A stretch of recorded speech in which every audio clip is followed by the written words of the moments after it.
Cliffy here from Cliff Dive into Movies. Just want to say thank you for checking out the channel and checking out this video. And in this video is 10 things I noticed in The Land Unknown. But first, a quick recap. The Land Unknown came out in 1957 and it stars Jock Mahoney, Shirley Patterson, although in this film she's credited as Sean Smith, and it also stars Henry Brandon. The story is the Navy has sent out an expedition in order to map out Antarctica and to investigate a tropical oasis that has reportedly been discovered. Also, prehistoric bones have been found, so they sent this expedition in order to investigate. The expedition sends out a helicopter, which proceeds to crash, and the rest of the story is how do they survive long enough to fix the helicopter and leave. Number one, the T-Rex head. Supposedly, the head of the T-Rex got repurposed later on as the head for Spot in the TV show The Munsters. But there's also multiple stories of who made the Spot head and where it came from. I put a side-by-side picture to see how they look against each other. I think it looks slightly different, but it's hard to tell because there's no real clear shot of Spot in the TV show. Number two, the T-Rex roar. The T-Rex has a very distinctive sound, a very distinctive roar.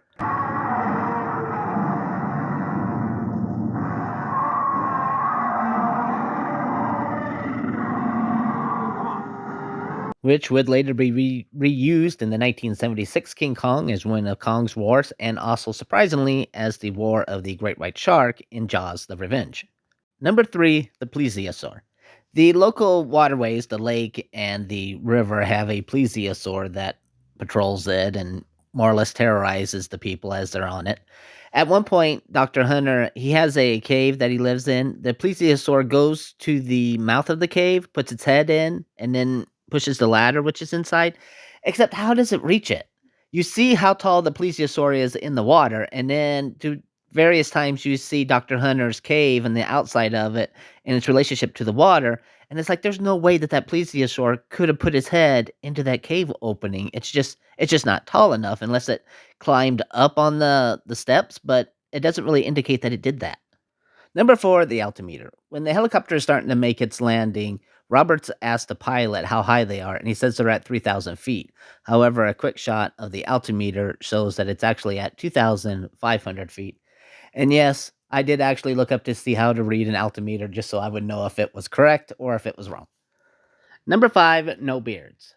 So in the beginning of the movie, of course, all the military men are nice and clean shaven. And then after about 27 days, 30 days of them being stuck in this tropical area, they are still clean shaven. So I don't know if the guys have been shaving, if they brought shaving equipment with them when they took on this little expedition. It seems like an odd piece of equipment to take, but I guess it's possible.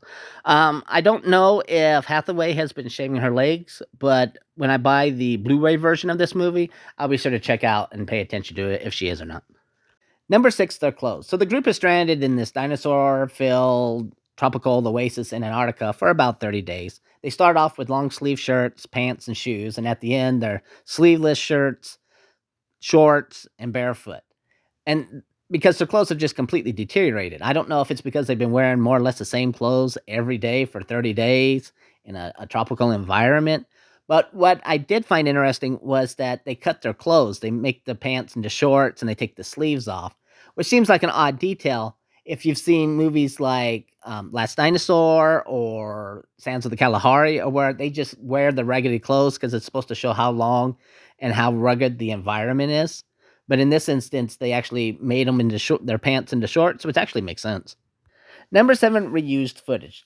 They do this twice in the movie. The first time, early in the movie, Hathaway backs up into a carnivorous plant. She doesn't get attacked because she steps away from it before it attacks. The second time, she backs up into the carnivorous plant and gets attacked. The footage of her backing up into it from the plant, and then she's in front of the plant, and it's her back. They use two different takes of that. It's not the same take. That's not what's reused. What is reused footage is when she's standing there with the plant behind her. They reused it. You can tell by looking at the plant that it's reversed. That's where it's obvious. The only problem is, by the second time, she's supposed to be in the sleeveless shirt. She doesn't have the sleeves to her shirt anymore. Also, when Maggie is being attacked by the carnivorous plant, Dr. Roberts apparently was nearby. He looks through some bushes, sees she's in danger, comes to her rescue. Roberts hears her screaming, comes to her rescue also. Dr. Hunter, he looks to his left all of a sudden, which that is actually a different take of the footage, or I mean the scene of where he's looking towards Maggie before he realizes that she's in danger. Number 8, the wrench. On the side of the helicopter that we never get to see very fully in the movie, apparently there's a wrench. And at the end of the movie, they haul Hathaway up off of the raft into the helicopter. Except when they're using the wrench, it's never really clear who's operating the wrench. The wrench is on the outside, but the guys are moving around, and it doesn't look like any of them are actually controlling the wrench at any point in time. Number 9, spare parts. Dr. Hunter is there because 10 years earlier he was in a plane crash that crashed in this dinosaur tropical oasis. And then he proceeded to take parts from that plane crash. He put them in his cave, and then he also put them in the cave that he buried the other people in. What I can never figure out is, why did he bother to take the parts? Did he think that he was going to use them at some point in time? Number 10, the plot. Now, don't get me wrong. I like this movie. This is one of my favorite movies. Anytime you got people with dinosaurs, I'm there. My problem is the plot of the movie.